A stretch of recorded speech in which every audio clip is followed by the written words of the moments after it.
My name is Lauren, and I am excited to see you all today and start up a brand new live stream presence for the world of Puppet, and our channel is called Puppetize. You can also find us there on on Twitter as well at Puppetize if you want to learn more. But I am doing this because we have a conference, an online event in September called Puppetize Digital, and we just opened the CFP recently. And I thought it'd be really fun to add to our office hours Rolodex, if you will, time to workshop and talk about giving conference talks, writing CFPs, all those things sort of in general, and a space to workshop ideas together and essentially collaborate in this kind of like online world that we're in right now. So that's kind of what I was thinking. I want to show you the site, the website, and then I'll also share it in the Slack or in the chat as well. Our Puppetize call for papers. And that's what the CFP stands for, by the way, call for papers. And let's see, it's just puppet.com/puppetize. So if you're interested in submitting and speaking at the event, I think it's going to be a really cool 2 days, September 29th and 30th. But also, I think this time could be for us in general to collaborate and talk about not just Puppetize the conference itself, but beyond, you know, in the world of developer relations and, you know, in tech itself. There's tons of cool events that are happening that we could be speaking at and sharing cool ideas, innovative solutions and whatnot, and learning from one another. So it's pretty wide open topic relatively, I think. Also, it could even be talking about like, you know, Twitch or, you know, giving talks via, there's probably a lot of other places beyond just conferences or meetups. So anyhow, let's see. I think I don't know if I want to do this totally solo today. I think I would this morning, for example, I was streaming with my, oh, hello. Nice to see you, Kevin. Thanks for joining.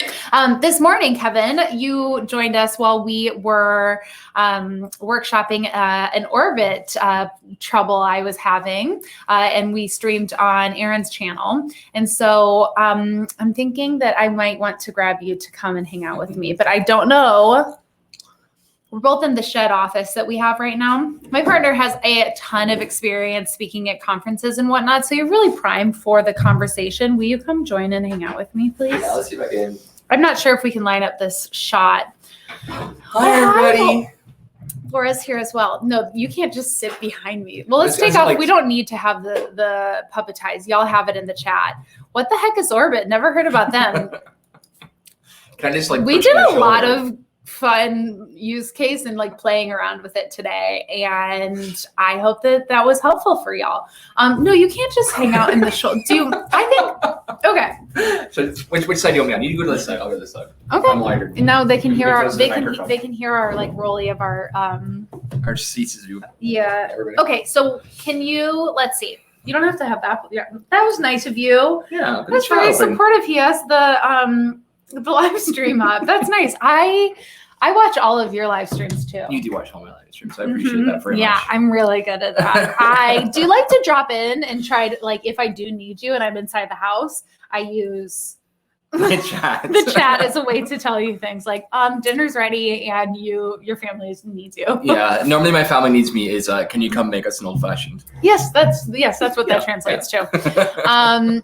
Okay, I would love feedback from the chat if our audio sounds okay, because it is more towards me. So I imagine I'll be much, much louder. But if it works, it works. If it doesn't, I'll just shout.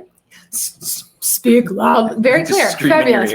Yeah, you do have a problem with volume recently, I've noticed. But that's not here nor there. Okay. So not to critique you as you kindly joined my stream. Okay, looks good. Everyone says very clear and it's fine. Fabulous. All right. So topic of today, as I mentioned, thinking about the art of a good CFP. Okay. You have given I mean, do you know the number of how many talks you've given? I haven't prepped you for these stats. I have so do you no think? idea. At one point, I was given somewhere Hi, between. Hey, Ben. So excited to see you. Thanks for joining. I don't know, like maybe 3 to 4 a month. So I don't mean for that to be this. 3 to 4 a month. So like starting when? So like I was fast for math. 2 years. Okay. I know. So like I was doing 12, maybe like 3 to 4. I'm out. somewhere between like kind of 30 and 50 a year, essentially. Okay, that's a lot of talks. Yeah, for like maybe 2 or 3 years. So it's been a lot less than last year, obviously, with 2020. There wasn't many talks going on. And before that, I gave my first conference talk 8 years ago. Like that was last your week. first? That was my first ever. Oh, congrats on your anniversary. That's fun. I think my first one, was not 8 years ago. I was still an English major at that point. But before I ever set foot on stage at a conference, I used to speak at meetups constantly. See, that's a really important point too, is like meetups are a huge and crucial part to this ecosystem as well. It's a great way to, if you are interested in speaking at conferences, like to workshop those talks and ideas. Yes. At a local place where you feel comfortable. It's your community. They can give you direct feedback. But I mean, in the world of COVID, meetups aren't really happening in person right now. So you could in theory do that. They do still exist They're online. And even like, if your talk is picked up for a conference, it's still a really good way of rehearsing it, is to give it at a meetup first. So an awful lot of time, any talks I've given at like Django cons or different Python conferences, they'll normally be previewed at Python Glasgow, the Glasgow Python meetup. Okay. They saw a lot of my talks ahead of time. It is worth checking with the conference organizers that they're okay with that. And also checking with the meeting organizers to see if it's going to be recorded and posted online and things. Because sometimes conferences will be like, want the original. That's pretty rare, to be honest. And we'll get into this when we get to like that's an interesting CFPs. Point, because like I have given a talk that it gets then workshopped, like it gets picked up by a ton of conferences, and like then I feel like I'm giving it on a tour, like at multiple months in a row, and then like isn't the audience bored by this? Oh, Slack. Sorry, my bad. You know what I mean? Like I think that is something. You don't notice all conferences wanting it to be super exclusive, though. No, most won't, especially unless you're getting paid for it. Like a lot of the conferences, you're not getting paid to work on them. His work was blocking him from joining the Twitch, but no way. We found a hack. Heck yes. That's awesome. RagnarCon? You're a Thor like fan? I actually haven't asked you why that is your username. That's a really good question. I just saw and rolled with it and was like, cool, and we've chatted. Yeah, that's funny. Well, thank you for joining regardless. Super happy to have you here.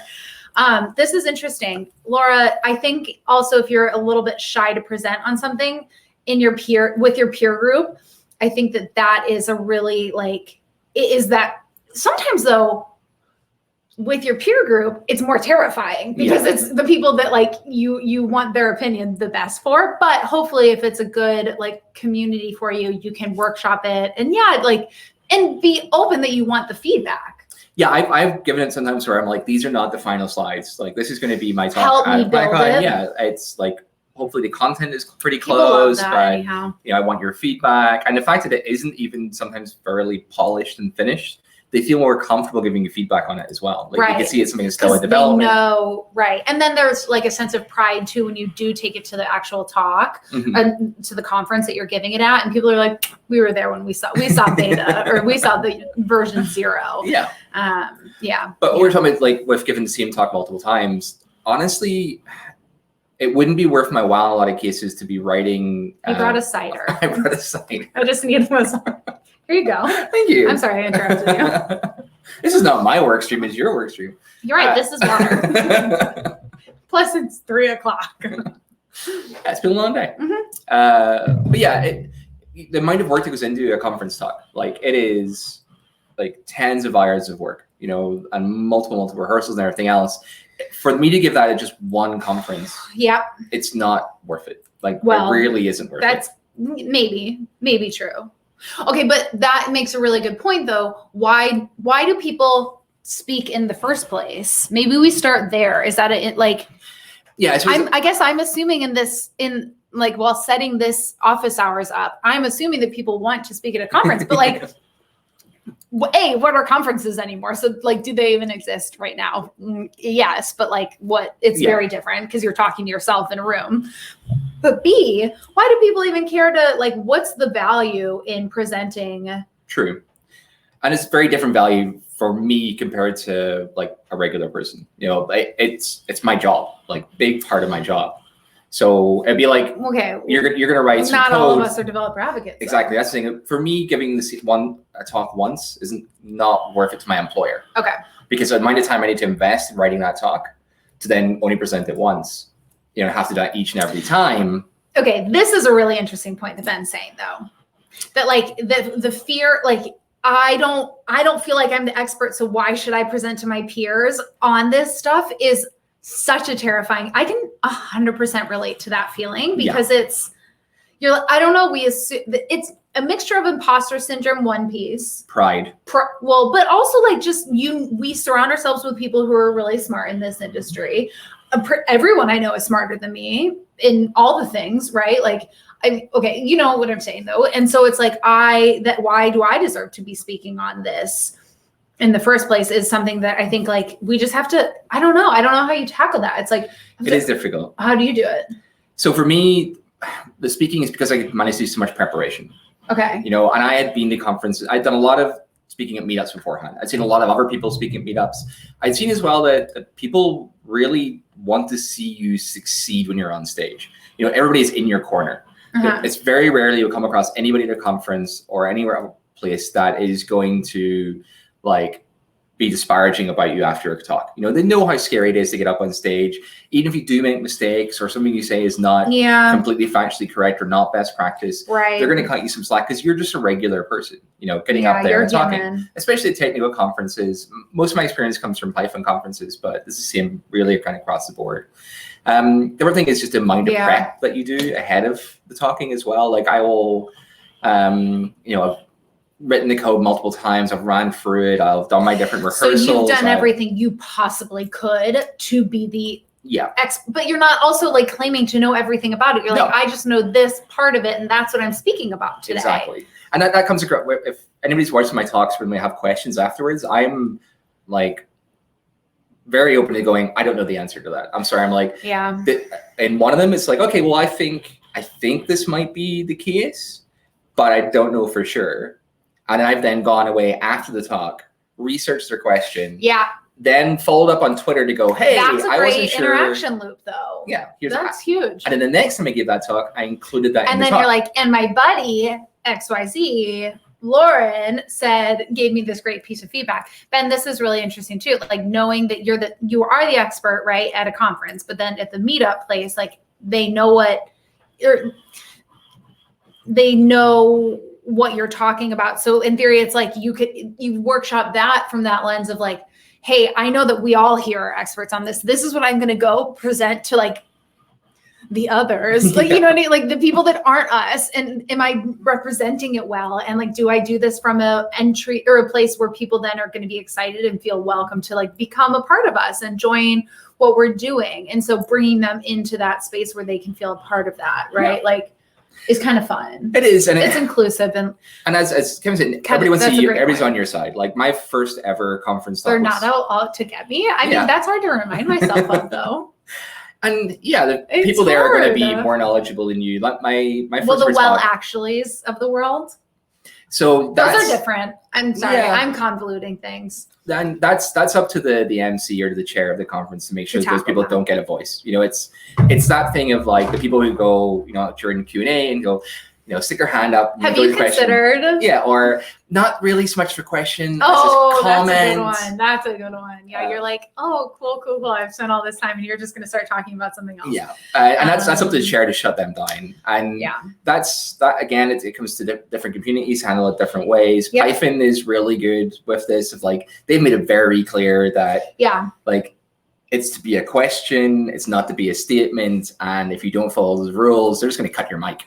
So like you're not going to get a voice. And there's also people in those communities who kind of lead by example. The ex president of the Django Software Foundation, Russell Keith McGee, he will always have a question for whatever talk. He won't always ask it, but if there's nobody else getting up to like stick their hand up or go into the mic or whatever to ask a question, he will have one ready so that he can then start to spark that conversation. He said he's been up there on the stage and like, any questions? Yeah, that's a bummer silence. too. Yeah, that's a bummer. Yeah. Tim makes a good point too. I like presenting when I know the knowledge level of people. Like that also feels really good, because if you're going to a larger audience that like is a wide spread of folks, how do you speak to a niche, nuanced, like really high skilled developed level, and then also to folks who may have never touched this tech before? Like that is such a wide group that then are what you're like isolating if you don't address the beginning stuff, or it's too tech. I don't know. We have very different opinions about this. That's really funny. I was just telling Ben about this. I was literally just talking to Ben about this, and it's like a hot topic debate in our household. Oh my God, I don't even want to get into it. I am very empathetic to a beginner, because I can remember my transition to tech very vividly. It was just a few years ago, and I can appreciate in a beginning entry, or in any sort of tutorial, giving the like, here are the things to get it up and running, getting started. Like, what do I need to build this demo app from beginning to end? And let me paraphrase what yours is, and you can correct me if I'm wrong. You think that if I'm talking about something super niche and like, deeply technical, that they already have all of that entry knowledge, so I don't need to cover it and it's a waste of space. Is that correct? Pretty much, yeah. But I always do like, put my prerequisites up front and, specify link out different things. You're a liar. I do too. No, you're a liar. And I always specify like, it's like, it's intermediate or it's an advanced level tutorial. I think you do have to have content there, at different levels as well. You need it all. Yeah. I agree. And I think, I don't want to be patronizing to a very deeply technical topic either by being like, here, and then run pip install. Like, I think that I understand that lens, but I just want to be inclusive to all particular levels. And you're right. If you can link out those steps, I don't think you always do that though. But I guess for me, it's just like, okay, well, where does fingers today? I don't really like, I should sit on my hands. I guess for me as well, it's where do you, everybody has to draw a line at some point. Even if you're writing what you would regard as like a tutorial for a relative new person to a language. Ben is a fan of your idea of feeding questions, so that you know. Thank you. Not my idea. That's just Russell's idea. Oh, okay, Great person, great person. And yeah, we've spoke about this after conferences, because he's always the first person up if nobody else is getting up. And I was just like, it's just, you doing this for a reason. And he told me the story about the time that he'd been up there and there'd been no questions. I think it was actually maybe even defending a dissertation or something, or part of his coursework, and it cost him part of his grade. Because there was no, he didn't engage. Yeah. So he's very, very adamant about always having questions lined up. But for me, it's like, even if you're doing, content for somebody earlier or in their career, you still at some point you go, okay, well, I'm not going to explain what an if statement is. I need to be nicer to you. This has been nice. This is our dynamic. I think that I challenge anyone to bring their partner onto the stream. Yeah, I will be very kind to any future guests who want to join. I'd be nicer to you. Okay, there's a couple things I do want to talk about and make sure that we dive into today, in topics wise, in the same lens of if we didn't get, I should plug, we have a community at Puppet Slack channel that is specifically one for speaking and one for office hours. I don't know if anyone viewing could maybe pop that into the chat. And you can ask your questions there anytime. We really just want to make sure that that's a resource available always. But we thought it'd be kind of fun to try and get us live streaming it too, to put some faces to Puppet. And kind of make it as interactive as possible. I think we're just Ben just popped it in for you there. Thanks, Ben. Office hours and speaking those channels, please. Yes, anyhow, so I did ask there, like, hey folks, do you have any questions? But I also realized that I broke my cardinal rule. Oh, excuse me, my phone. That's a cardinal rule, is turn off your phone when you're streaming.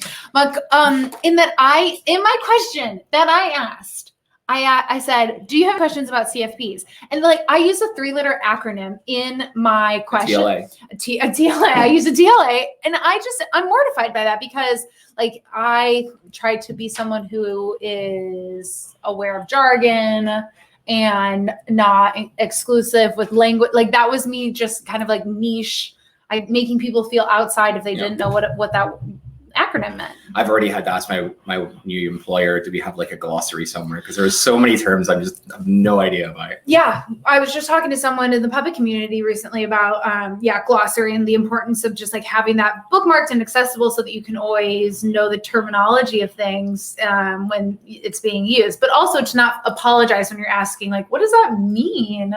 And asking for definitions. The industry that I find it worst, like for TLAs, for the acronyms, ed tech.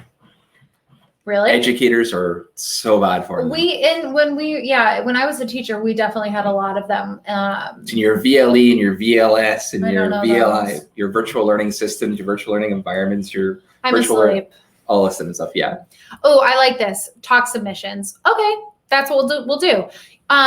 Kevin, you are really great in the space of reframing language in particular. Like, I feel like were you the person that, do I credit you for changing the concept? Like, I hate not hate is a strong word, but like soft skill talks. Do you call them core skills? I think that's you, because I love that. And I've totally adopted it. And I want to make sure I'm giving you credit. Ben also agrees that it's acronym heavy. Interesting. Yeah. I spent a long time working in ed tech, and it's like an entire different language. Yeah.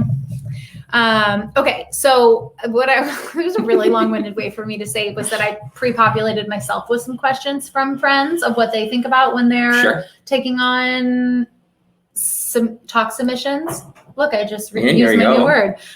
You're proud of me? I'm very proud. Yes, you call them core skills. Cool. I think that is just a really lovely reframing, and soft skills implies that but those skills are harder, which is not true. I find it much more difficult to give a core skills talk than a technical talk. Much, much more difficult. Why is that? Can you speak to that? Sure, because a technical talk, it's like, okay, well, here is going to be great conference. Little Chardonnay. Heck yeah, let's always shout that out. For a technical talk, it's like, okay, well, I'm going to show you how to perform this particular action. I write some code, I then explain what the code does, and that's kind of the talk in most cases. Where you run it, you do it. Here's your output. Yeah. Here's a problem. Here's how you solve it, some code. Done. But like whenever I'm giving like a core skills talk, or I'm talking about I've done talks on like my ADHD, and it's like, oh, well, there's a lot more storytelling. There's a lot more kind of having to talk to personal experience. There's a lot more kind of how you frame things. And it's just a much more, there's a wider range of skills and abilities required to give those kind of talks. Ben says core skills, liking that because it reminds us that we all need those skills, even if we're, absolutely. I think that is like just so nice to think about too. Like this is something we will all learn from. Yes, with the tech talk you were, correct. Hi, Lorna. Wait, hey, Lorna. Hi to you again? Well, or sometimes demonstrating not correct as well. I have given talks before where we'll probably get to this when we talk about like actually coming up with ideas and pitching talks, where I've pitched an idea to a conference for something which I wasn't sure was possible, in the hopes that I could like develop it before the conference. And then it wasn't, right? No, this one was finally, but I still had it lined up that if it wasn't possible, I was going to give a talk about like, okay, and here's the things that I tried and they didn't work. So lurk away. Yes. No, I love it. Yes. Well, that brings us to the term that we love dearly in this household, which is conference-driven development. Yes. I mean, it's just And we were just someone. I'm glad I got the right one. No, there. I kind of Really set you up. I used to do that. As a teacher, I used to do that very badly my first couple of years of like blanket questions, and the kids are like, "What does she want right now?" I learned a lot in that. Someone I'm mentoring, we were just workshopping this concept of like coming up with the ideas for a talk. You know, it's okay to not know exactly how you're going to do it. Yeah. At the time of writing the CFP or abstract submission, like it's okay to then, need those few months in the time that it's accepted to build it and to become an expert in that space, so that by the time you are presenting that you are an expert, but or at least like know your stuff. But it sometimes could be poor time spent if you're just developing expertise in something, thinking it's going to be picked up for a talk, and then no one wants it. Like that is time wasted. Hopefully you're speaking about things that maybe you do for work anyway, so you get paid to do it, or it's a true passion and love. So like that's not time wasted, but that's a real freaking bummer if yikes. A lot of times I'll pitch on stuff that I'm interested in, but haven't really had time to explore yet, or a reason to explore yet. So then if the talk is picked up, well, now I have an excuse to explore that technology more. Exactly. So it's something that you're stoked about in the first place and you want to learn. And now people want to hear about it. So you're like, I have this excuse to talk about it. Just to like close the loop on this is such a great point. So, that personal experience and the privilege when talking about those core skills, I couldn't agree more. I think, of course, our experiences are different for each individual person. And so it is like, you want to be approachable and like authentic too about like what you're speaking about. Such a great shout. I appreciate you for saying that. So I think go back to your term. We've covered one of the ways that we try and figure out what you want to talk about. It's something that you're interested in or excited about or want to know more about. And also be something you want to be known for. Ooh, like you're like, I want to build out my brand. Exactly. Yeah, that's an interesting. Have you done that? I kind of have started to get known as like the real-time person now in Python. Like my first ever Python talk. Brag about it. Well, you've heard me talk about WebSockets. That's a good talk. I've just heard it a lot. I think probably about half of my talks at DjangoCon have been about something to do with real-time or Django. Secrets. I've heard that talk a lot. You've heard that talk a lot as well. I would say, okay, so that's a good point. Like, is there an area in tech that you are really passionate about and you see maybe like there could be a you in the space that maybe there's a gap that, I don't know. I think that's a nice idea. Like, where can I develop my career and become an expert in that space and be known as that, so that could then help find you future jobs, build your community of people. That means you're then going to those conferences and building a network of folks that are at different companies. I like that idea. Like Mark Smith, he used to work together. I don't know if he's in chat a minute, but I don't think so. Mark, where are you? Yeah. Let's clip that and then we'll send it to him. But he does a lot of speaking in the Python community as well. I think he had a reputation for a while for being the weird stuff you can do in Python guy. That's a fun brand. Yeah. I like that. He did this talk about like kind of Python internals and just really kind of crazy stuff that you should never actually do, but can do in Python, like with kind of the by really abusing Python internals, to be honest. Sure. I think you've given a talk too of like things you can do with SMS that you really shouldn't do when we worked at Nexmo. Kind of illegal as well. That was an interesting one. The hard part is getting jobs that let you bring your tech. Great point.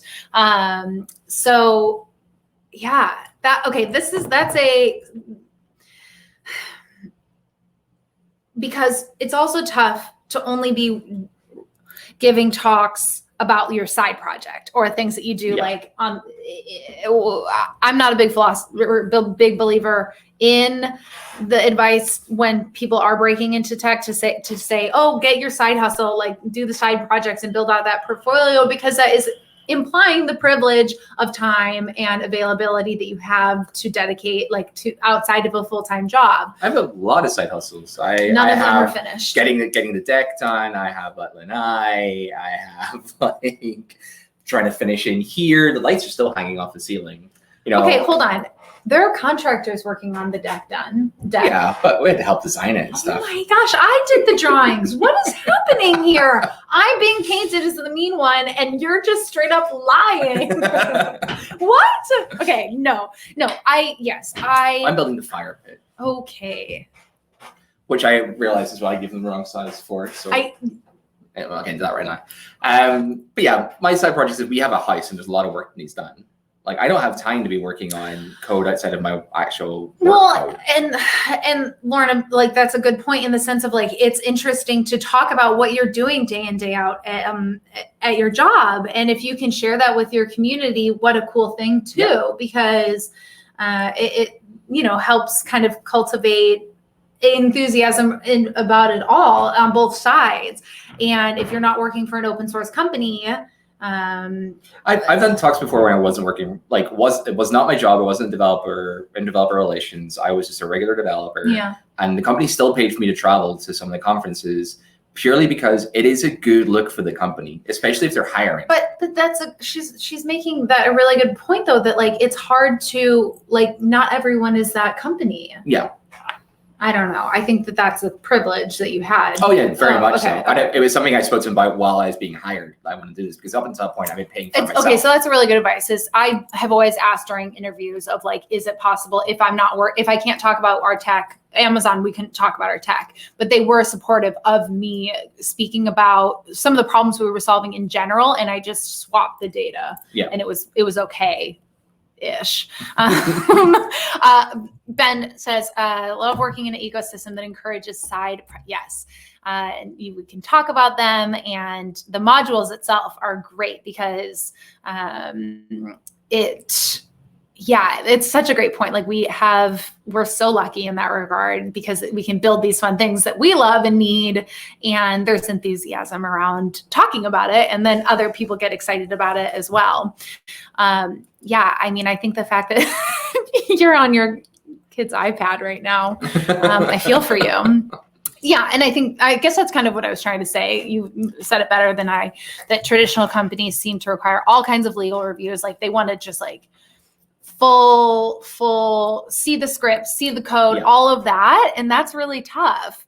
I've been in companies like that as well. We're we need your slides 6 weeks before you're going to speak. And we want all this kind of stuff. And so half the time I'm still tweaking my slides the night before. True. It's just very difficult to prepare that kind of stuff. And it's a checkbox for most of them to go, well, we reviewed the slides and they were fine with our legal department. But if they change the slides afterwards, and it's on you if you said something that, was insider trading or problematic in that way. Yeah. This is a good question. We do have data on who came to the last Puppetize. I haven't seen years past, but I have seen as I've joined recently. Mostly I see folks, but I can get those exact numbers, I imagine, because it is interesting, the different audiences too.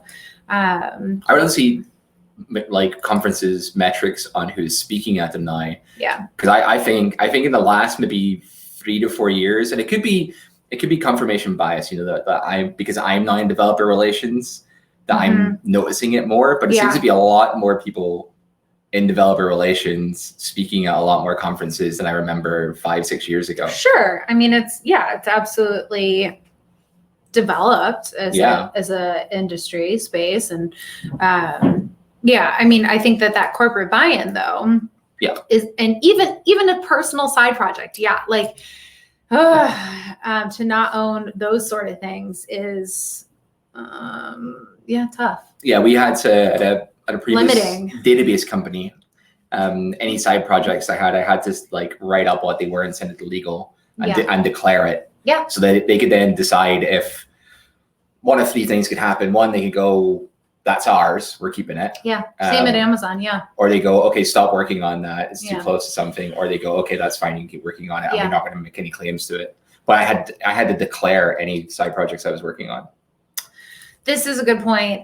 With digital events, the timeline, and that's good feedback, I think, for event organizers, is that people still need time to develop their talks.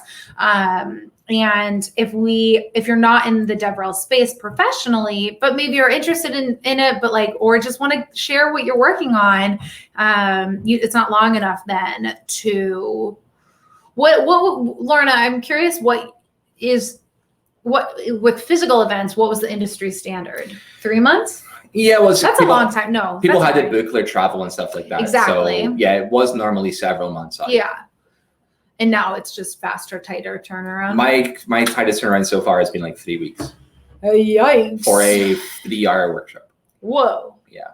But I'm very lucky in that I have a bunch of workshops coming up, but I can basically pause all my other work at work now for the next 3 weeks just to prepare these workshops. Yeah, and they want their recordings earlier too. Yes.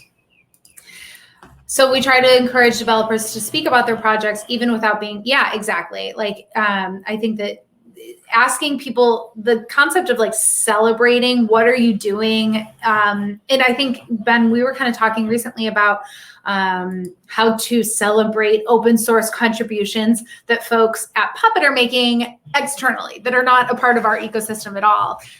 Do you have any thoughts on that? So from your internal teams, I think probably the biggest thing again is just ensuring that they have time to work on it. Then this is, we were also talking about how can we get management to say that's invested time that's valuable, and it is good for the community, good for, because if they're talking about their side projects and it's a passion and they want to talk about it, then that's, I think, if that person, they may want to do that in spare time. But if they're talking about a work project and that is a direct benefit to the company to have them talk about that publicly, then they should be paid for that time. Well, I agree. Sorry, I think what we're talking about is contributing to other open source, not even speaking about it in general, just contributing. Yeah, just in general, having side projects where you are a part of other communities. Yeah, if it's something you're using in work, then totally there should be some give back there. Yeah, and I'm a big proponent as well of corporations giving back in general to projects they use.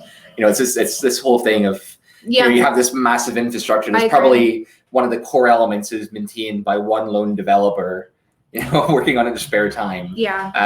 The left pad, that NPM package that took down half the internet whenever that guy pulled it off NPM.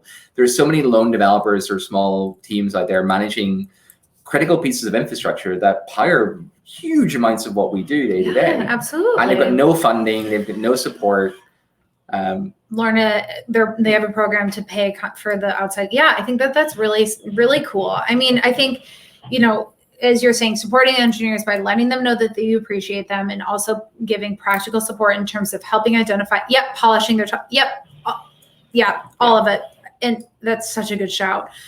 Encouraging people to speak at all. Absolutely. Oh my gosh.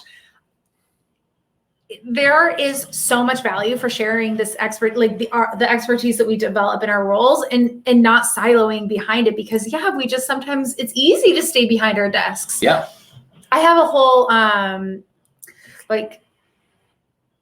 passion or talk of write it, put it into a blog post. Lorna is a big, that's a proponent of that as well. Cause Lorna, we need to get you on this stream. But she gave me advice early when I was at Vonage Next Mode that she keeps her blog and keeps it really up to date, because then it functions as a dictionary lookup for her too, on how she learned things, how she would tackle different problems, helps other people, but it also really helps her too. Not today. I've been to the zoo and I'm not video. Sometimes self-care means turning off that camera and being audio only. That's my philosophy these days. So we do internal demos. Where people, absolutely. That seems to get people comfortable with the idea of public speaking. I think, and that goes back to do it in a safe space where you feel supported, you can ask questions. It feels like a really cool collaborative environment. And then they get positive feedback and it's hey, maybe you should go share that externally or with someone else. And then we should do that. When people are doing really great stuff, encourage them to then go workshop it elsewhere or submit at the very least. And help. And that's so good, as you say, like for someone's CV or resume, to just be outside of their like bubble 100%. and for their career development too. And so like, yeah, I it's done my so much current for job us. because I met my boss at a conference I was speaking at. You met your current boss. You met Joan and I met Joan at that conference. Yeah, I met Joan at that conference too. I got my job before that at Nexmo by hanging out in their booth at a conference I was speaking at. There is so much networking goes on at these conferences that it is a real privilege to be able to attend them. And that's a big part of the issue as well about us going back to in-person conferences is we're going to go back to where there is, unfortunately, a privileged few who have that's exactly what David just said. Oh. The virtualization of events is helping. No travel in case recording the talks. It's easier to, but like also it makes it more accessible. Yeah. For example, we have a puppet camp tonight, which is essentially meetups, kind of like sharing workshops, ideas and stuff, but it's in the APAC time zone, but those will be on video, but anyone can watch and participate. You don't have to travel to that particular region to participate in it. And it's just, I should throw a link to that event. If you're in the APAC time zone and are curious about cloud native, we've got a really cool event happening tonight. But no, I think that's a really, really good point. But I'm excited about the hybrid. Yeah, hybrid's going to be interesting. Am I naive to believe that is going to be great? Or I think hybrid's going to be great for people being able to attend who wouldn't normally be able to. I think it's going to help some speakers. Thankfully, a lot of conferences, they do provide support for travel expenses and things for speakers. But we run into some problems with certain speakers, especially bringing people to the US, just over visas. Visas are complicated. I had a big problem getting a visa to get to certain areas of Africa. I know a lot of speakers trying to get, especially from the Middle East, to come to America to speak, had a lot of problems. And hopefully it'll help those people where they can still speak, but be able to attend. But I think that the hybrid, what we are going to lose is what we call the hallway track. So it's been very difficult to try and replicate in online conferences. And and I think when we move to hybrid, it's just going to be forgotten, to be honest. It's the same as like, it's very difficult to have a company that is partly remote and partly on premise, because then people will just be like, oh, hey, do you want to talk about that thing? And have ad hoc meetings. It's like wanting to just network and have lunch with someone and connect, and we do miss that, and that's why we're also excited for the in-persons to happen again, so that we can have those relationships that are built. But I think there is possibility for it to exist online. It's possible, but I think it's going to be deprioritized when not everybody is online, and it's going to be mostly focused around just showing the talks and maybe sometimes streaming speakers in. Which is like a Discord or something, those have been pretty successful. Yeah, but they existed with even before they'll still exist. They did, yeah. I see what you're saying. And they would be busy during the talks and people discuss what was being spoken about. But as soon as it was like break time or lunch time, they were emptied. Which I don't know either. But it's another reason why you should try and speak, because a lot of conferences do have good tie back. I was feeling a little sad for a second, so I need to be lifted out of the. I don't want to settle on. I don't want to end that debate right now, because I do think that we have to push to continue the accessibility of it and try to find the solution, because we are still going to have online events, and it is going to be the safe option for a lot of folks. And so I want to continue to try to find, I don't know. Especially Australia is not going to have any international flights until next year. Right. And so they deserve to be a part of that. So let's keep thinking about that. Question.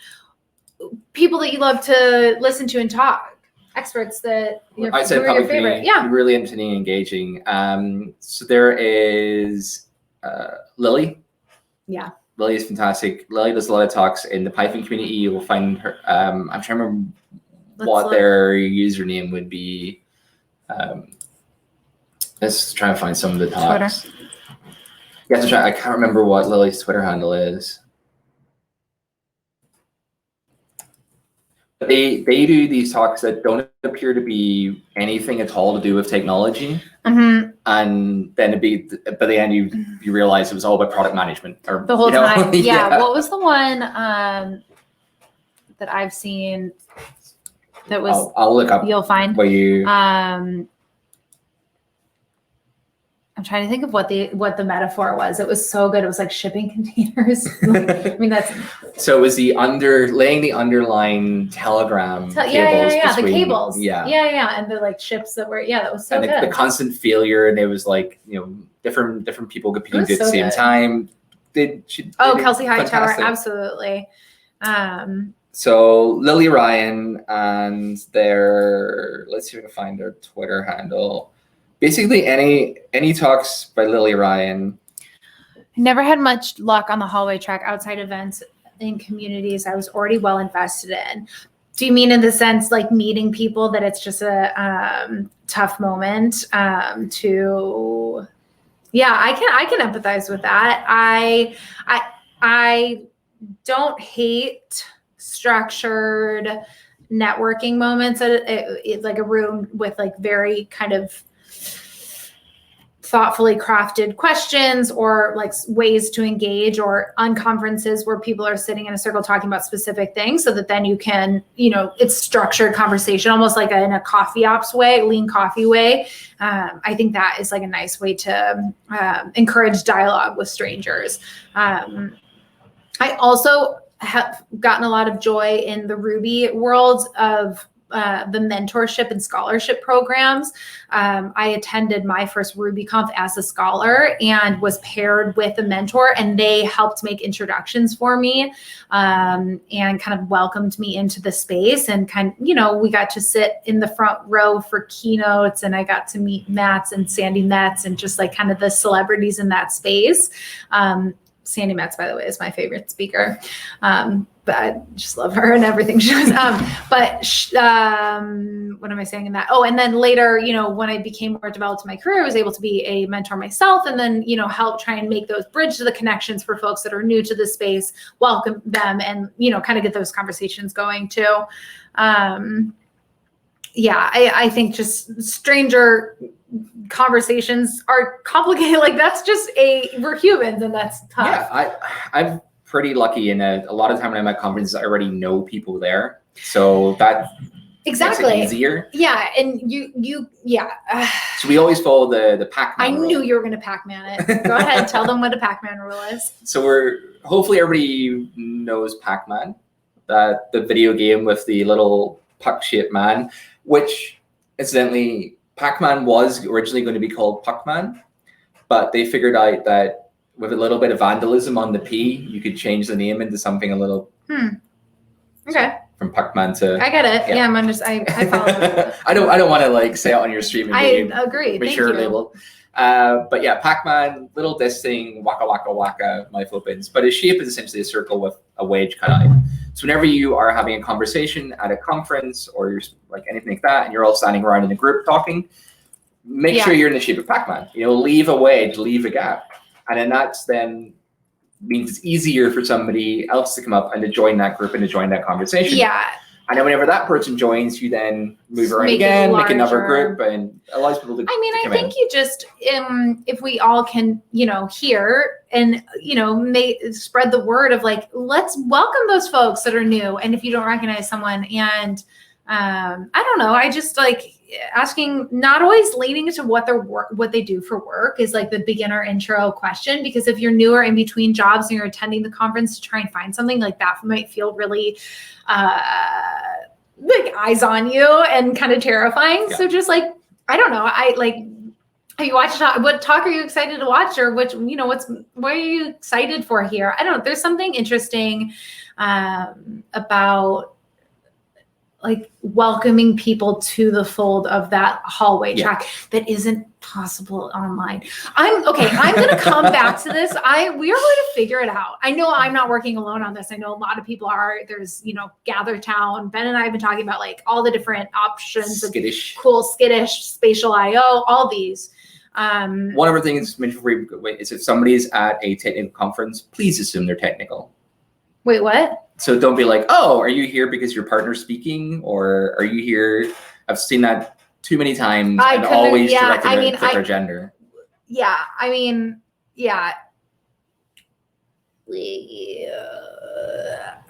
couldn't agree more. I appreciate you saying that so that I don't have to. it is, some communities are different than others. Yeah.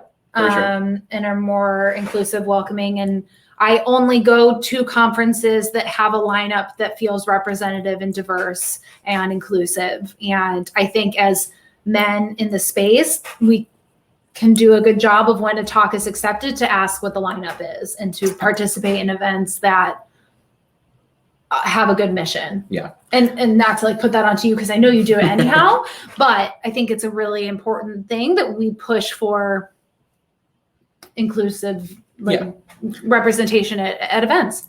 And intersectionality as well. Yeah. Are you here with your boyfriend?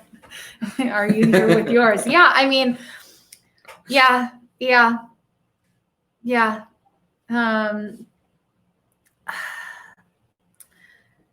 No, we don't have attendees. It's that when women are at events, people often think that I'm here. Because your partner's speaking. Exactly. Yeah. And, or like I'm product, like, or like that I'm not there giving a talk that is technical. Or you're a designer. Yeah. Like we gendered the roles, and that is like so ridiculous. And it is, it's a way to become really exclusive really fast. Right. Like, I think if we can be thoughtful with our lineups of who we have talking and presenting and all of that, it's just helpful for people to join and feel excited to be a part of it. Yeah. Which is back to the Ruby bit, like they're really intentional with the scholarship program to just like make sure that new people to it are really like welcomed, and that there's like kind of a thoughtful organization around it. Yeah. Jonan was your boss was a mentor when I first went. That's fun. Full circle moments on all these. And the Django Events Foundation for North America. Yep. The DEFNA has their first woman president as of this year. That's just got voted in. Great. Heck yeah. Sorry. Swore. I bet. Yeah. I mean, I think a lot of conferences can do a lot of things, and to be welcoming and inclusive. So it's important to, have a really good code of conduct, and just to be like really cognizant about these things when you're crafting the event in the first place. So all you event organizers out there, let's take action on it. We haven't really touched any of the topics. We can always pick this up another week too. Well, let's finish off at least the brainstorming phase. We talk a lot about like, sure, trying to come up with ideas based upon your side projects or what you're working on or what you want to be known for. Yeah, brand. I've never done that one. The brand one has never been. It's just like what I don't know what I'm particularly curious about it. That seems really plotting and planning. Yeah, and it is good to do that, I guess. So maybe I could take a note of that. Mine's kind of happening just organically because it's what I'm interested in. So that's that. It's not being like I want to get known for doing real-time web. It's just like, I'm interested in real-time web, and that's what I'm writing talks about. Yeah. I'm just a big proponent for WebSockets. Oh my gosh, we get it. I can't write the book on WebSockets. Phil's already written the book on WebSockets. He has, and it's good. Anyway, whatever. What Phil's our old boss, and he literally has written the book on WebSockets. Yeah. Okay, so other ways to get ideas. Other ideas. Let's go back to that. The original piece. How to brainstorm, because I think, like it's intimidating to say, we have talk submissions are open. Come speak about whatever you want or anything within DevOps. That is so broad that that might be a blocking moment in the first place, that people are like, wait, that's too big. It's like when as an English teacher, I would sometimes give that open choice assignment, like write about whatever you want. And students would have full, they would freak out about it because it's too big. It's too wide of a net. About any of the books we read this year, I was like, maybe even all the movies you've seen this year, and like that explodes. So I can empathize with how terrifying that feels. Melissa, great question. Back to this, enforcing the COC. Heck yes. I have to shout out Sage's Otter Technology Code of Conduct Workshop. I just took it recently. Holy smokes, I learned so much. It was a Saturday, 4 hours. I was not excited to go to a workshop on my weekend. I learned so much about code of conduct, enforcement, how to be like empathetic in those conversations, how to like speak about it in a really like tangible way. Wow. If this is like a curious conversation for you, you have to check it out. And Ben suggested it for me. So Thank you, Ben, for sending it my way. So if it's not possible for you to attend Sage's course, whether you don't have, it costs some money. It costs money. So if you can get your company to pay for it, definitely. Great. Yeah. But what I should flag up is both the Pine Cascades and the PSF, the Python Software Foundation. Their code of conducts and their response procedure. Yeah, were both created with Sage. Yeah, no, absolutely. And they are open source, so you can go and you can take those kind of code of conducts, those response That's the guidelines, one I use everything. For my We Belong Here Discord. Is that from that one? It won't be as good as taking the course, obviously. No, I know it. You're right. Good shout. You're right. Good resource. Thank you for sharing it. I just wanted to say how great it was. Oh, yeah. I've heard fantastic things. You should take it. Okay, back to, I hope y'all can't hear the background noise we hear right now. They're getting closer and closer. Yeah, it's great. Which is exciting. The deck's going to be done. We can stream from there next time. Well, I'm not sure. I should probably diversify who I have on this show. You can come next week, but maybe we'll get someone else. Murphy. My dog? Our dog.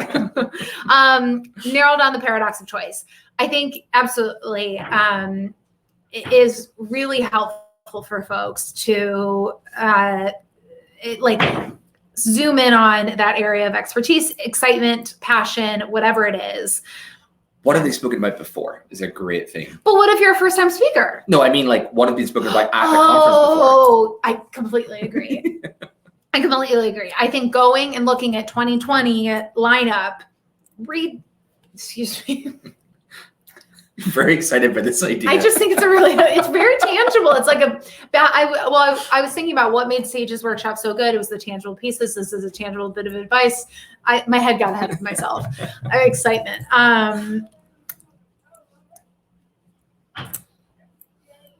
This is a really good point. This is not what I was going to say. Most people could do a talk about what they're working. That's a great.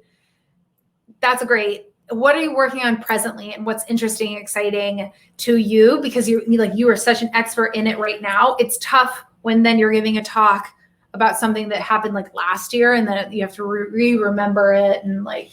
Yeah, but sometimes the stuff you're working on you don't want to talk about. I've worked on projects where I was bored working on the project. I wouldn't want to speak about what I was working on. Well, as he says, time to move jobs then. Yeah, I did. Okay, back to love the idea of going to that 2020 or years past, watching those talks if they're online, which they usually are, reading the CFPs and call for the submissions, the talk submissions, the abstracts. And because usually some conferences will just copy and paste what you submit to the summary of your talk. You can sometimes adjust it, but sometimes it's just direct copy and paste over there. So reading the titles and then seeing what tracks they had. It might not be the same tracks, but it demonstrates that there's an interest in that audience on what particular interest areas. It shows also what's been talked about before, which is a good guide for one. You don't want to give the exact same talk. If they've had the talk the previous year, they're unlikely to accept the same talk. Yeah, that's true. That's true. But it gives you an area that you might want to investigate. It also gives you kind of as people were talking about in chat earlier, a level. You can kind of gauge at what level the audience is at by watching previous speakers. Yeah. So you can kind of gauge, is this going to be... Is it a deeply technical audience, or can I do something that would be introductory? Yeah, exactly. Yeah, because I have spoken at, I like text specific or language specific conferences, because you can go deep into the space and you can go on a track that is for more developed projects. But I also have spoken at tech agnostic polyglot. Is that the phrase? Yeah. conferences where, someone from Python, we're talking about all languages. And in that you really have to kind of like set your stage to then get to that place. And it's just a different challenge and a cool skill or muscle to learn how to flex, I think, too. Yeah, different conferences are, like, the approaches can be so extreme. I have to say that. Love this idea. Let's workshop this idea. You can do the same talk at a venue. Great. Yes, exactly. Yeah, taking it on the road. Yeah. I normally, whenever I'm submitting talks to conferences as well, I'll submit. Some conferences ask you only to submit like 2 maximum. Other ones you can submit as many as you like. Yep. I'll tend to submit somewhere between 4 and 6, depending upon the conference. And normally that'll be a mixture of ones I've given previously, so talks I have ready to go that probably just need a little bit of updating or customizing for that audience. Yeah. So like that I've given previously, maybe at a couple of other conferences, and then probably 2 new ideas or 3 new ideas that I think fit within the theme of that conference. Yeah. And those will be ones I have not developed yet that are just abstracts that I probably will not work on until they get picked up by a conference. If they get picked up. Right. No, that's a great tactic to have, because then it's a numbers game. Then you're likening the odds. Something will get selected. Yeah, and most conferences, at least in the Python community, they run at about a 10% acceptance rate. Mm-hmm. So like for every 10 submissions, 1 gets picked up. Yeah. No, that's fair. And I think if you can then do one, say I think, having been on the other side, we can talk maybe another time about like what are people from the selecting committee looking for in particular. And please do be respectful of their time as well. That's not the point I'm making. Oh, sorry. Is that the person, like, it's not always a personal choice. Like, it's not against you and your talk. It might be a great talk, but if they're trying to fill out all of their different tracks, if they might not just be space for it or whatever. Yeah. And so like if you are submitting a core skills talk and a technical talk, you're likening the odds that there's a space for it. Or they've already accepted a talk that is very similar to yours. Yeah. 100%. They're like, well, we can't have the same talks on this. Yeah. I've also had it where I've submitted to a conference and the talk's not been picked up, and I've submitted the same talk the next year and it hasn't picked up. And I'm very lucky in that I probably wouldn't have done that the first time, except for the person on the selection committee came and went, it was a great talk, we really wanted it, but we didn't have the space. Please do submit it again. And next time I submitted it and I did have the space and it got picked up. But the point I was going to make about the selection committees is go ahead. They're normally volunteers as well. They have a limited amount of time. I know I'm saying I submit multiple talks, but I still ensure that each submission that I'm making is specific to the topic of the conference. Yeah, and it's relevant, that it's valid, that it can customize for them. I have had colleagues in previous jobs in developer relations who will have a bank of maybe 15, 20 talks that they just submit to. And they don't care if it fits into the topics. They don't care at all. They just shotgun every single conference, that will accept multiple submissions. They just send them all. Yeah, that's rough. Yeah. That's a no-go. Especially in a lot of the times these days, talk submissions are anonymized, which is fantastic. Totally. But also means then you can just go, oh, these 15 are all from the same person. Look who's here. Hey, look. They're all being low quality. Let's just remove that person's submissions, because you don't know who they're coming in from. So that you're really making that the people on the selection committee's job a lot harder. That's a really good point. So being thoughtful that, like, if you are going to be submitting for a talk, then to really like know that it is applicable for the conference itself, and would be you can't always know if it's going to be a good fit. You can't always know, but if you're unsure as well before you make the submission, reach out to the conference. Yeah. A lot of them will Well, that's great advice in itself. I just was pulling up, by the way, what folks are talking about in the stream is we have a blog, Life of an Intern at Puppet. And yeah, definitely go check it out. It is great. Thank you for including the link in the chat. Wait, what were we just talking about? I forgot. I just like the fact that in StreamYard you just clicked on the like two-person icon to bring us both I back up. did. It's only us, isn't it? Oh, we're using one camera. Okay, thanks for calling me out. I think we just were talking about something interesting and I forget what it was. So we're talking about selection committees and stuff. The other thing as well Committee. is when you're trying to pick a topic is Coming up with a topic. depending upon the conference, sometimes the actual selection people on the selection committees will post lists of what they're interested in seeing. Yeah. Like there's several different people I know, and they do every year before PyCon or before different conferences, they'll post a blog post going, these are the topics I'm interested in hearing about this year. And those are great lists to look at because they're the people picking what's going to go in the schedule. Yeah, absolutely. That's what they're asking for. They want it. It's a literal Santa's list. Yeah, exactly. What they're hoping to get. Yes, Luke, I'm okay. I just lost my train of thought. And so I was hoping it would come back if I stared off into the distance. And it didn't. What song were you singing in your head during that time? This is the greatest show. We lining up, we don't. Were you really asking that? Yeah, I knew there was going to have to be one going on.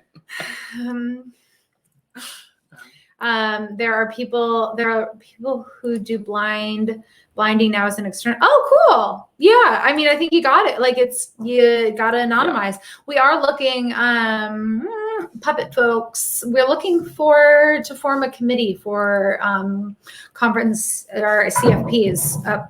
Lauren, I need a buzzword for every time I use, or a dinger every time I use it. Gong. A gong, using a 3-letter acronym. The abstracts, talk submissions for this year's event. So we'll be reaching out, or if you want to just join, let us know.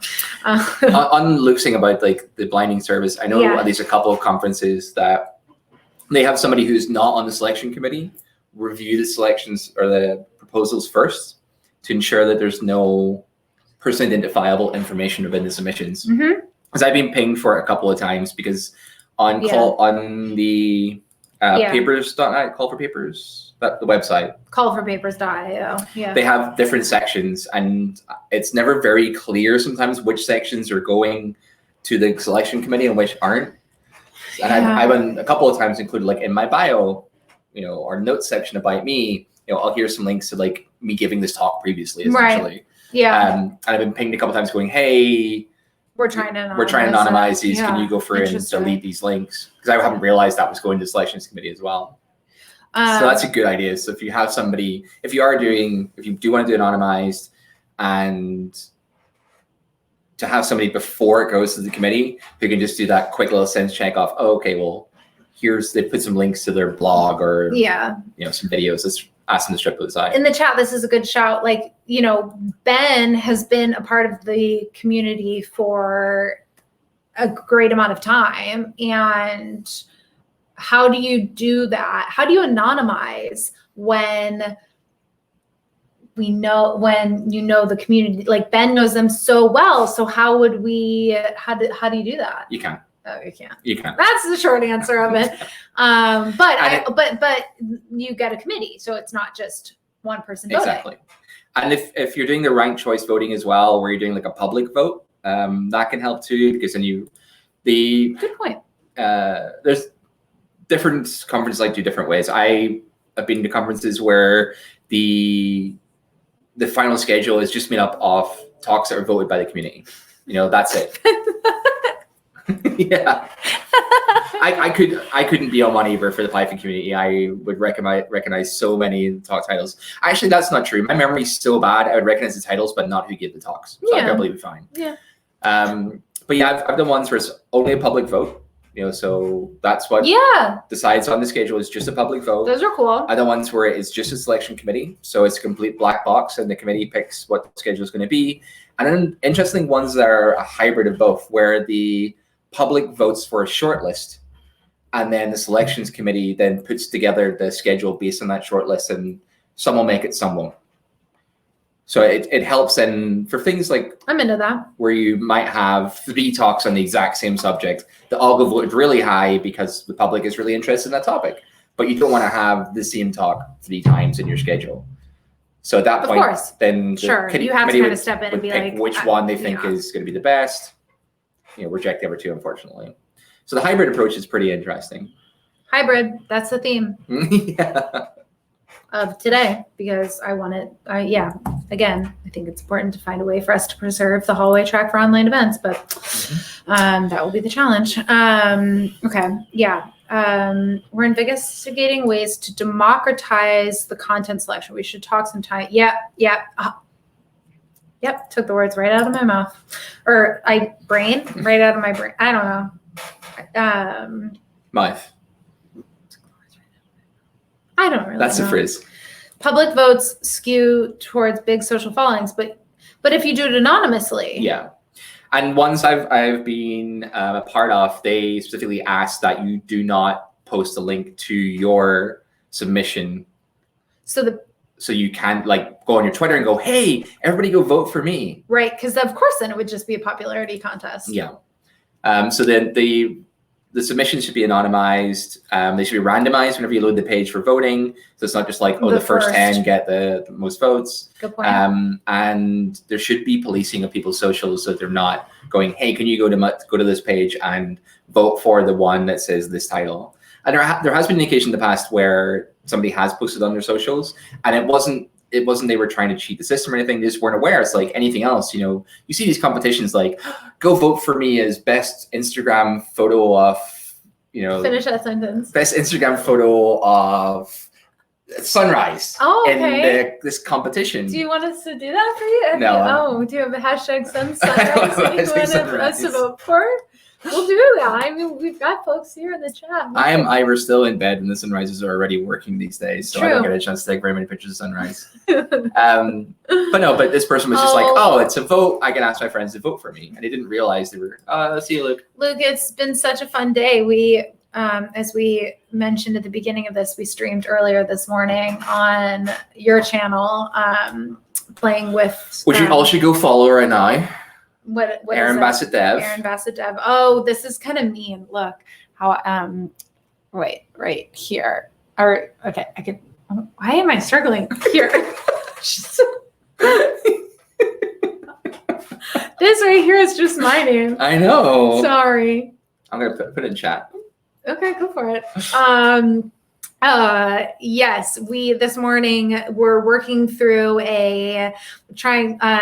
Puppet community. This hopefully will be interesting when we have new contributors to anything in our org, that we can get a notification that it's a first-time contributor, so that we can welcome them and we can figure out a way to make people feel excited.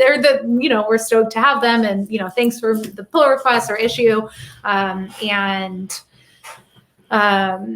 yeah, so we are working through that. We didn't finish. We got to the webhook, was receiving the data from Orbit into MongoDB. And now we'll be able to play in the Mongo space. Yeah, do the comparison to see if we've seen cross-compare our CSV of everyone who has contributed before and is in that 17,000 group.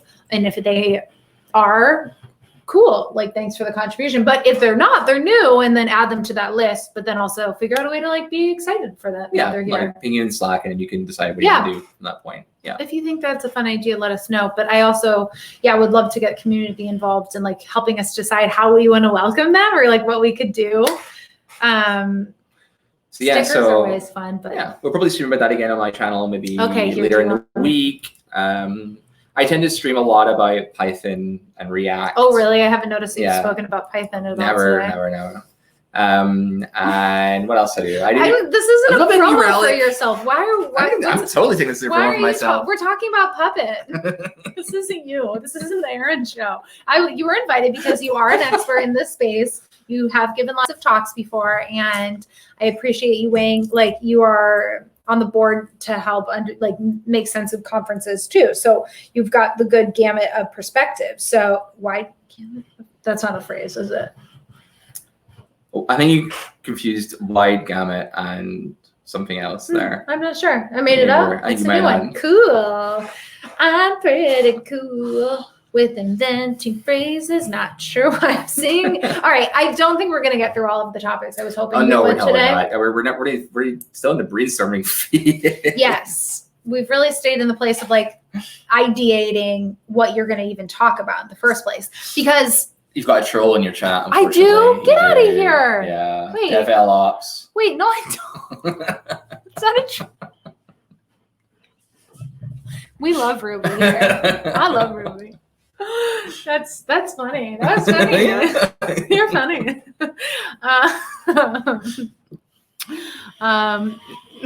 See? I just like things to be neat and tidy. Okay, I don't want this isn't I'm not doing that.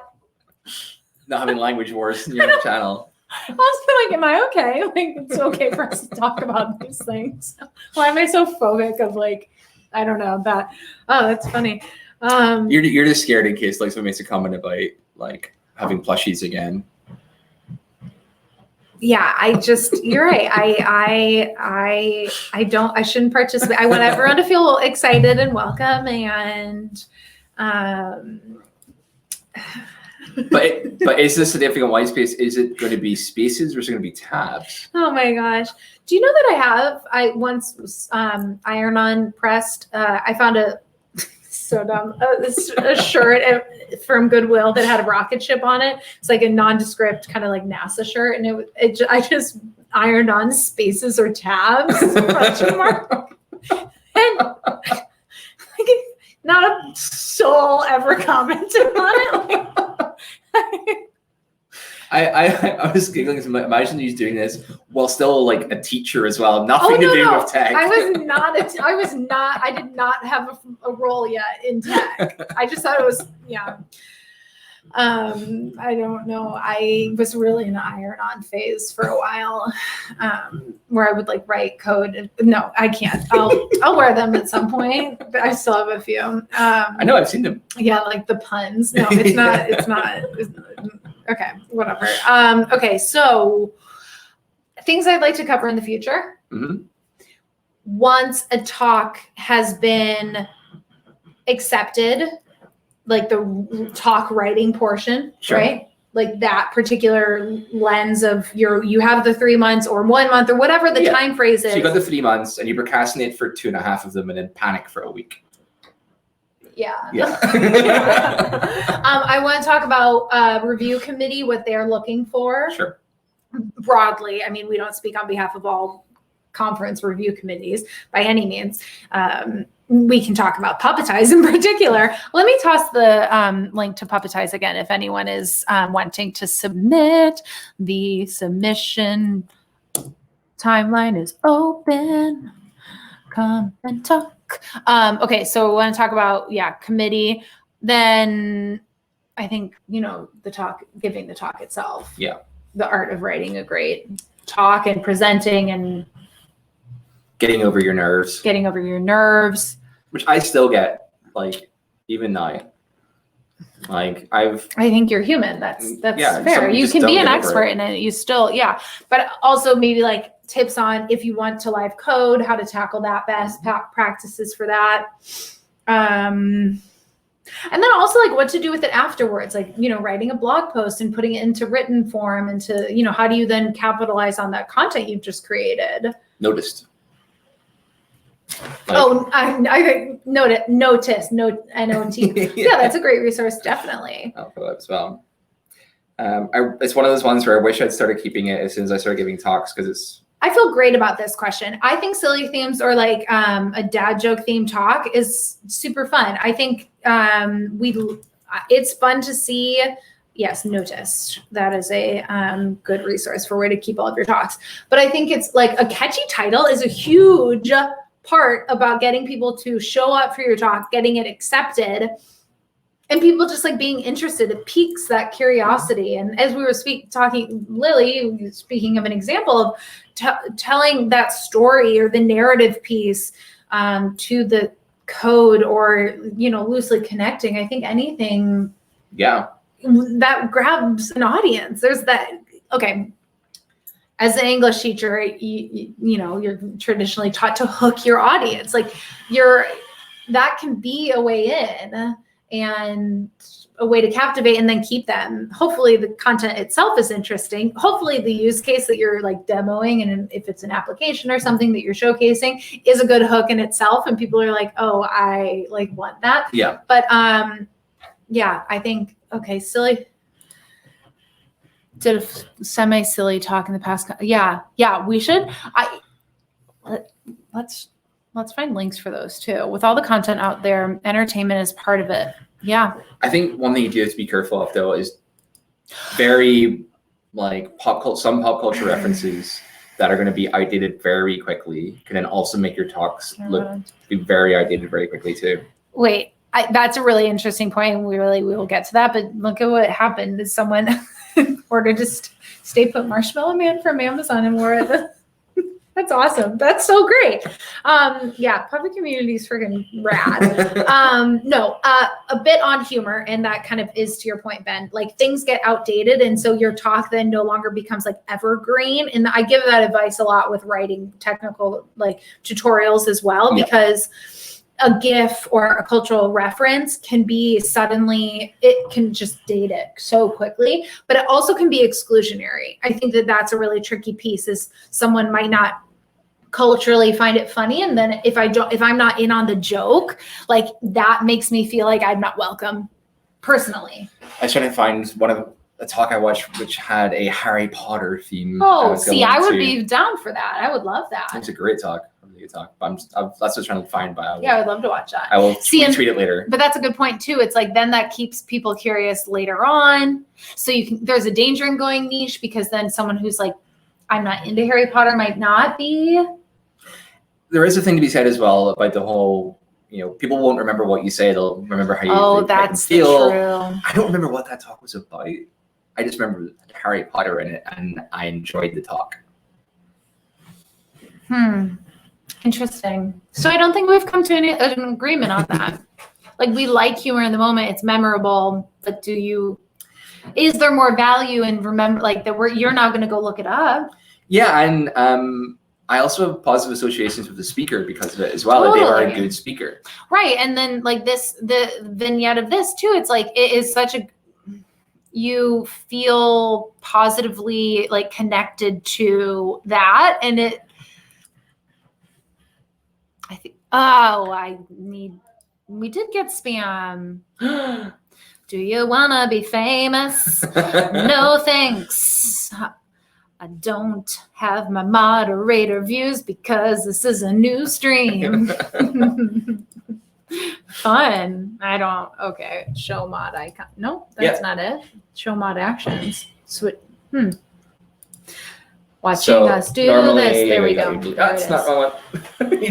I almost deleted Ben's. No. Okay, cool. That was handled. Valuable but risky is what it sounds like. Yeah. I don't think we really gave any helpful advice on today's stream. Okay, I'll give one bit. The only time that I've seen something that was badly taken at a conference. We've talked about a lot about how people want to see you succeed and stuff. The only time I've seen somebody actually properly like kind of ruin their career as well. But they were in developer relations. Okay. And what happened? So they did a bait and switch. Like what's a bait and switch? So they put in submission about a talk that was going to be about an interesting topic to the community, and then got on stage and did a sales pitch. Oh. I guess that's what a bait and switch is. Yeah, I can get that. Whatever. No, don't do that. No. Okay, so there's a tangible bit of advice. Like that is messed up. None of us want to see a product pitch. No, especially not you're paying to be at a conference, especially a single track conference. Yeah, I mean, I think that and that's not what people signed up to watch. No. Like if I saw that, then okay, then my friends and my new friends at the conference who I just met, we can go get lunch or something like that. Because in that audience were a lot of people on the selection committees for other conferences who were just like, they're never speaking at a conference. Wow, so that's yikes. That's crime against humanity. And it violates trust. It doesn't demonstrate that we are valuing what we promise we will do. And and unfortunately for that person, it wasn't even really their fault. Again, this goes back to corporation and everything else, is they had submitted their talk to their company, and the company went, we want these changes. That turned it into a sales pitch. Right. And at some point we could talk too about that the difference in how to, I don't know. There's something really interesting there. Well, the company killed his personal brand because, like, even if he moves on to a different company now. Yeah, no, that's interesting. Yikes. Yeah. Yikes. Okay. Well, wow. Thank you so much for all of the followers today. I need to set up a Streamlabs notification. Oh, Matt Beck, Alphion, Chuck the Geek, James, Brian, Cold Lex. Don't know who you are, but thank you. This is so nice. Thank you, everyone, for following. I really would love to, you need to get like some graphics pop up, some nice animations people follow. Yeah, I love those. I mean, we're starting small. This is the first stream on the channel. It's been super fun. I love having everyone here with us today. But I more to come. I think we'll definitely look into like finding other opportunities to potentially stream office hours and to get other different content, so it's not just me talking about conferences. Like, that's not very fun. So we'll find other ways to get folks in the world of Puppet and our community here, and kind of sharing our excitement, our passions, our curiosities, all of those things with the world. Sounds great. You've been very helpful today. I do appreciate you. All right, folks. I believe that this is probably us for the day. Yeah, I ran out of cider a while ago. Again, well, it's 4:30. You're getting closer to 5. The 3 when we started. You know, do you. This has been super fun. Thank you, man. Thanks everyone for being here in the chat, and we will keep you posted on when we'll definitely be back next week. But then other programming announcements, go give us a follow. Let's see if I can point. No. Wait. No, I'm pointing to our Twitter. Wait. That's behind. Gosh, why is this so hard?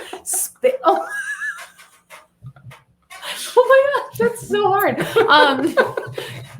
You could probably find out announcements there, whatever. Okay, so where's your handle? No, I'm not. Come on, let's see. I can't. Okay, really quick. Right here. Dang it. Close. It's like the people when they're doing trying to catch the leaning tower. Mine's just like, nope, wrong way. Oh my God, it's about there. It's on the chat up there somewhere. Oh, okay. Thank you for humanizing that and showing that it was hard. All right, folks.